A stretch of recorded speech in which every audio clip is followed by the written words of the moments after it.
ଆଜିକା ଦିନରେ ମୁଁ ଧରାପୃଷ୍ଠରେ ଅବତରଣ କରିଥିଲି, ସେଥିପାଇଁ ସକାଳୁ ଉଠି ଗାଧେଇ ପାଧେଇକି ଠାକୁର ପୂଜା କରିଦେଇକି ତାପରେ କିଛି ଫୁଲ ଧରିକି ଟିକେ ମନ୍ଦିର ବାହାରି ଯାଇଥିଲି।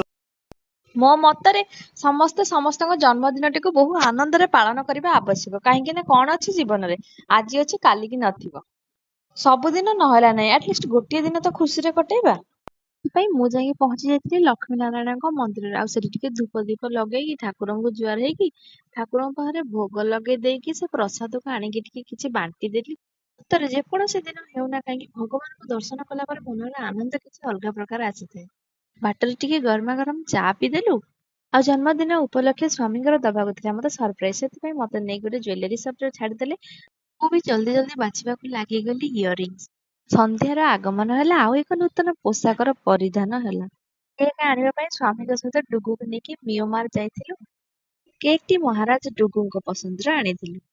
ମୋର ଆକ୍ଚୁଆଲି ଆଉ ଗୋଟିଏ କେକ୍ ପସନ୍ଦ ଥିଲା, ହେଲେ ଡୁଗୁ ମହାରାଜଙ୍କ କଥାରେ ସେଇ କେକ୍ ଟି ଆସିଥିଲା। ଖାଦ୍ୟ ଥିବ ମାନେ ମୋ ପେଟରେ ଭୋକ ଦୁଇଗୁଣା ହେଇଯାଏ। ସେଇଥିପାଇଁ ବା ଟିକେ ପନିର ପେଟିସ୍ ଖାଇଥିଲି।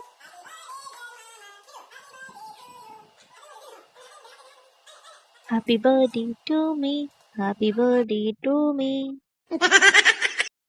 ସ୍ୱାମୀଙ୍କ ପାଇଁ ଆଜି ମୋ ଦିନଟି ପୁରା ସ୍ପେଶାଲ ହେଇଯାଇଥିଲା। Thank you Tudu.